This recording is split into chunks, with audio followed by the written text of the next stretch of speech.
मैदान जंग में इधर अली का लश्कर है, इधर मुआविया का लश्कर, दरमियान में अलम लेके हमारे यासर आ गए। दरमियान में खड़े हुए अली के लश्कर से निकल के दोनों लश्करों के दरमियान में आ गए और दरमियान में आके लश्कर मुआविया की तरफ देखे, कहा सुनो मैं मुस्तफा का सहाबी हूं, क्या तुम्हें नबी की हदीस भूल गई? अम्मार के सिर्फ निकल के आने की वजह से 35 लोग मुआविया के लश्कर के निकल के अली के लश्कर में आ गए। ये नहीं कि सिर्फ इधर से लोग उधर गए, जो उधर से आए हम वो भी गिनती पूरी करेंगे, उधर से भी 35 लोग आए। उन्होंने आके कहा अली तू हक का इमाम है, हमें तो पता ही नहीं था। अम्मार आके खड़ा हो गया है। जब हजरत अम्मार यासर की शहादत हो गई तो लश्कर मुआविया में खलबली मच गई कि ये क्या। Hidden tracks. हमारे पास तो नबी की हदीस है, इसे बागी को कत्ल करेगा तो बागी, क्या हम बागी हैं? क्योंकि लश्कर शाम में सफर तजारत के समान तजारत है। तो अगर क्योंकि रसूल कह चुके थे कि मैं तुम्हें बता रहा हूं कि फतह हमारी है, हमने जीतना है, अल्लाह ने हुक्म दे दिया है। या रसूलल्लाह वो बहुत ज्यादा है, फरमाया घबराना ना, अल्लाह फरिश्ते भेजेगा। तो उनको तसल्ली होगी, उनको लड़ना तो फरिश्तों नहीं है ना, तो हमने तो सिर्फ रिकवरी करनी है, तो हम सामान लूटेंगे। कुरान ने इस पूरे वाक़े को लिखा। कुरान ने कहा इन्होंने रसूल से मुजादिला किया, बहस की नबी से, प्रॉपर नबी के साथ ऊंची आवाज में बोले। नबी कह रहे मैं तुम्हें कह रहा हूं उस लश्कर से लड़ो, नहीं या रसूलल्लाह हमें इससे लड़ना है। कुरान ने पूरे वाक़े को लेकर उन्होंने मुजादिला किया मेरे नबी से, ये ऊंची आवाज में बोले। नबी दलीलें दे रहा था और ये नबी की दलील नहीं मान रहे थे। आखिर काफिरों के लश्कर के साथ सामना हो गया। इस जंग में सबसे ज्यादा कुफार का जो नुकसान किया वो अकेले अली ने किया। काफिरों के 70 लोग इस जंग में मरे थे, जिनमें से 39 लोग अकेले अली ने मारे थे। वलीद इब्न तवास इब्न सईद इब्न नौफल इब्न खालिद हारिस इब्न जम्मा इब्न असवद लोज़ इब्न रबैया साद इब्न दार हकम इब्न हजाज ज़ैद इब्न मलिस, ये सारे अरब के बड़े बड़े काफिर अली की तलवार से। अकेला अली लड़ रहा था और लश्कर पीछे खड़ा था। कुरान ने एक ही बात नहीं की, लश्कर की बात की है। जो जुड़े हुए मजलिस के साथ वो बोलना, कुरान ने एक ही बात नहीं की, लश्कर की बात की है। यहां अकेला लड़ रहा है और लश्कर पीछे खड़ा है। इसका मतलब कअन्नहुम बुनियानुन मरसूसा, लश्कर में नहीं, कअन्नहुम बुनियान, शीशा पलाई हुई दीवार तो है ही नहीं, अकेला अली लड़ रहा है। इस्लाम की दूसरी जंग, क्योंकि मेरे पास वक्त नहीं है, वरना मैं एक एक जंग का ऐसा ऐसा मंजर दिखाता कि क्या क्या हो रहा था उस मैदान जंग में। दूसरी जंग हुई, दूसरी जंग जंग उहुद। अब कुफार दोबारा मुकम्मल ताकत के साथ आ गए। मुकम्मल ताकत के साथ आना था। अब्दुल्लाह इब्न जुबैर को रिसालत इमाम ने पहाड़ी के ऊपर बैठाया, 50 लोग देके, हम नीचे लड़ेंगे, तुमने ऊपर रहना है, तेरे पास तीर अंदाज होंगे, तेरा ऊपर का डिफेंस नीचे वाले मुजाहिदीन को लड़ने में मदद देगा। क्योंकि जब काफिर नीचे लड़ रहे होंगे उन्हें पता होगा ऊपर मुसलमानों के बंदे बैठे जिनके हाथों में तीर होंगे, तुम ऊपर से हमला करोगे, काफिर नीचे जमीन पे ठहरेंगे नहीं। अगर हम नीचे से जंग जीत भी जाएं, काफिर भाग भी जाएं, तुमने नीचे नहीं उतरना, तुम लोगों ने अपनी चौकियों पे बैठे रहना है, मोर्चे खाली नहीं करने जब तक मैं तुम्हें हुक्म नहीं दूंगा कि आ जाओ। नीचे बड़ी जबरदस्त किस्म की जंग हुई और काफिरों ने मैदान छोड़ दिया। मैदान छोड़ा तो जाते हुए कोई घोड़ा छोड़ गया, कोई तलवार छोड़ गया, कोई ढाल छोड़ गया। जो ही मैदान जंग का ये मंजर देखा तो अब जो जमीनी जंग लड़ रहे थे वो फौरन देखा कि काफिर भाग गए हैं। उन्होंने किसी का घोड़ा, किसी की तलवार, किसी की डाल ये उठाना शुरू कर दिया। वो जो धर्रे पे बंदे बैठे हुए थे उन्होंने कहा हम तो इसी पोजीशन में बैठे रहे। तो नीचे तो सारे का सारा मैदान, जब हम उतरेंगे तो हमारे हाथों कुछ भी नहीं आएगा। आखिर 15 लोग, सिर्फ तारीख कहती, हिस्ट्री कहती, 15 लोग जो थे वो बैठे हैं पहली नशिस्त में। उन्होंने कहा हम नहीं जाएंगे। बाकी लोग नीचे उतरे। बाद में उन 15 में से भी बहुत से लोग नीचे उतर आए। जो ही वो नीचे उतरे, अकरमा और खालिद बिन वलीद, ये लश्कर की कमांड कर रहे थे, ये निकल चुके थे। आगे जाके अकरमा ने खालिद के कान में कहा पीछे तो मुड़ के देख, दर्रा खाली हो गया है, बंदे पहाड़ से नीचे आ चुके हैं। इन्होंने जोरदार हमला किया पीछे से, इतना ताकतवर हमला किया कि कुरान ने उस मंजर को लिखा। कुरान ने कहा मुसलमानों के मुजाहिदीन पहाड़ियों पे ऐसे चढ़ रहे थे जैसे बकरा पहाड़ पे चढ़ता है।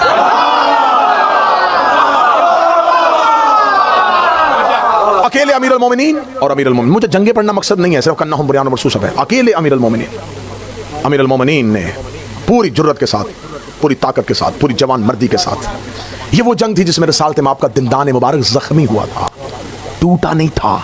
मेंबर से अगर कोई पढ़े तो मोहतात रहिएगा, रसूल का दांत टूटा नहीं था, जख्मी हुआ। टूटना ऐब है। दांत टूट जाता तो नक्स आ जाता, जिसमें नक्स हो वो कामिल नहीं होता। दिंदाने मुबारक रिसालत माब जख्मी हुआ, खून बहा, रसूल ने अपनी आस्तीन से साफ किया। जख्मी रसूल को लड़ते हुए अली ने देखा। अमीर अल मोमिनीन पीछे से वापस आए। अब अमीर अल मोमिनीन के लिए क्या था, रसूल का तहफ़्फ़ुज़ भी करना था और सामने लश्कर से काफिरों से अकेले अली ने लड़ना भी था। अब अगर इधर से लड़ते थे तो पीछे से काफिर रसूल पे हमला कर देते। अरब में ये जंगी तरीका इससे पहले किसी ने देखा ही नहीं था। अब अकेले अमीर अल मोमिनीन है, अगर इधर से वो लड़ेंगे और पीछे रिसालत माब जख्मी हालत में हैं तो कुफार और मुशरिकीन पीछे से रसूल पर हमला कर देंगे। अमीर अल मोमिनीन वहां गए जहां रिसालत माब थे। रिसालत माब को काबा बना के अली ने अपने घोड़े को चक्कर पे लगाया। अमीर अल मोमिनीन रिसालत माब को काबा बना दिया और अपने घोड़े को चक्कर पे लगा दिया। चक्कर पे लगा के अली ने छोटे चक्कर से चक्कर शुरू किया है, बिल्कुल नबी के करीब से तहफ़्फ़ुज़ शुरू किया है। चक्कर फैलता उतना वसी कर लिया कि मैदान ओहद खाली हो गया। ये वो जंग थी जिसमें अमीर अल मोमिनीन की तलवार अर्श से आई थी। जंग पढ़ना मकसद होता तो यहां पर बेहतरीन जंग का मंजर मैं आपके सामने बयान कर सकता था। अब लश्कर कहां गया था, कुरान कहता भाग गया था, लड़ अली रहा था। कअन्नहुम बुनियानुन मरसूसा की मंजिल। बदर ओहद हो चुकी। इस्लाम ने तीसरी जंग की, खंदक। खंदक एक तरफ मकान, एक तरफ पहाड़ और दरमियान में मुसलमानों का लश्कर। सलमान मोहम्मदी के मशवरे पर इसमें खंदक खोदी गई। 10-10 सहाबियों को 40-40 हाथ जगह दी कि 10 सहाबी 40 हाथ जगह खोदेंगे, उसके बाद 10-40 हाथ जगह खोदेंगे। 4 गज गहरी, 4 गज चौड़ाई में और 5 किलोमीटर लंबी खंदक मुसलमान मुजाहिदीन ने खोदी। इसमें जब मैंने देखा कि जब बदर पहली जंग हुई थी तो उसमें मुसलमानों और काफिरों के लश्कर की रेशो क्या थी, तो तारीख ने मुझे बताया कि मुसलमानों का लश्कर जो था वो 313 था और काफिरों का लश्कर 1000 था। मैंने फिर पूछा जब खंदक हुई है तब काफिर और मुसलमानों के लश्कर की रेशो क्या थी, फिर हिस्ट्री ने मुझे बताया कि काफिर 10,000 थे और मुसलमान 3,000 थे। रेशो 1 और 3 की रही है।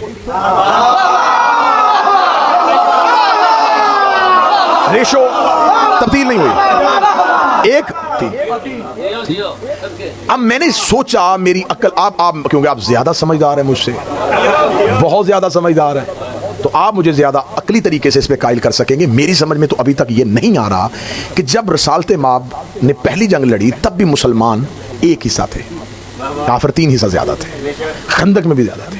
रिसालत माब ने बदर में खंदक नहीं खोदी, ओहद में खंदक नहीं खोदी। भाई खंदक तो इसलिए खोदी जाती है ज्यादा लोग हैं तो बचना है, तहफ़्फ़ुज़ करना है, तो खंदक इसलिए खोदी थी रिसालत माब ने, जो हिस्ट्री हमें बता रही है कि काफिर बहुत ज्यादा आ गए थे। मैंने कहा सोच रहा खंदक में ज्यादा आ गए हो, ओहद में कम आए, ओहद में भी इतने थे, बदर में भी इतने थे। तो मैंने कहा काफिर तो हर जंग में ज्यादा रहे हैं, बदर में खंदक नहीं खोदी, ओहद में खंदक नहीं खोदी। बाद में पता चला तहकीक करने से खंदक काफिरों के लिए नहीं खोदी थी। जो हाथ नीचे है मेरा ख्याल उन्हें समझ में नहीं आया, क्योंकि रसूल 2 जंगों में एक बड़ा बुरा एक्सपीरियंस कर चुके थे कि वहां से कोई यहां आए तो अली तो जाने नहीं देता, लेकिन यहां वाले बदर में भी चले गए थे, यहां वाले ओहद में भी चले गए थे। रसूल ने कहा अब खंदक खोद लो, बाहर से कोई आया तो अली नहीं जाने देगा, अब अंदर से कोई बाहर न जाए।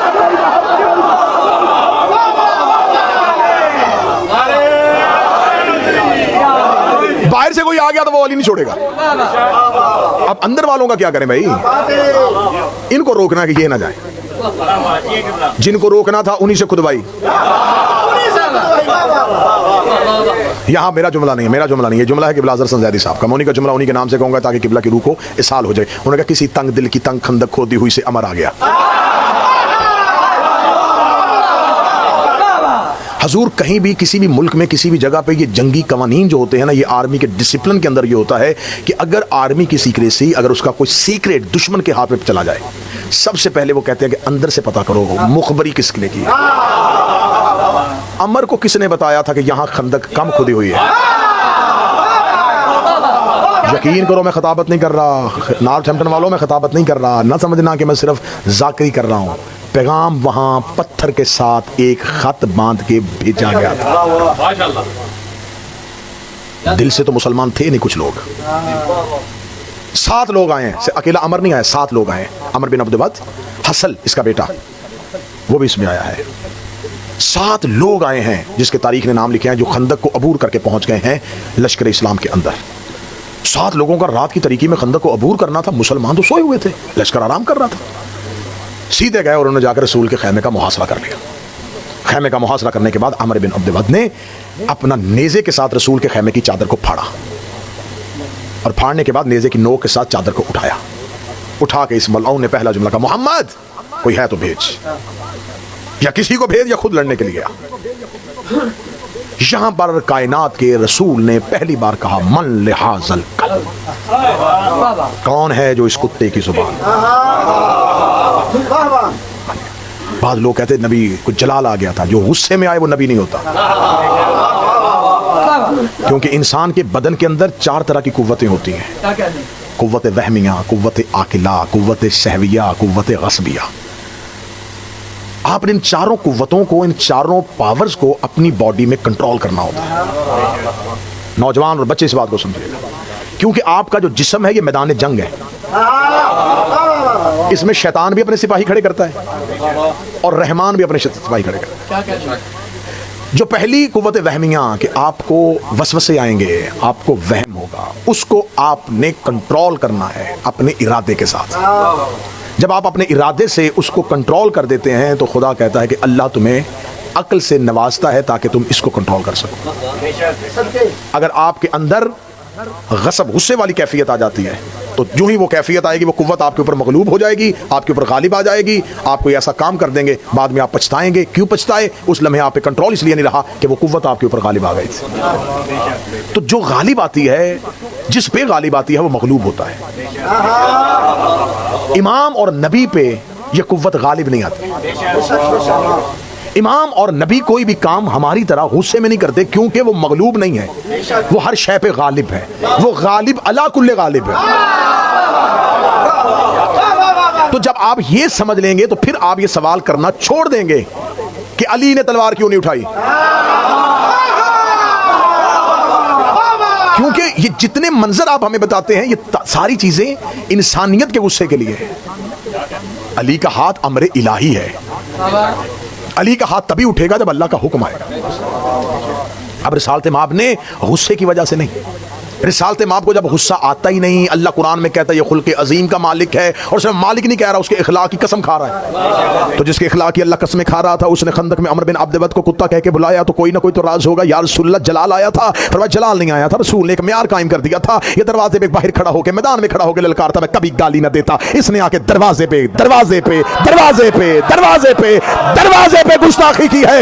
मैं दुनिया को बता रहा हूं, जो हमारे दरवाजे पे आके गुस्ताखी करे, आता इंसान है, वापसी पे कुत्ता हो जाता।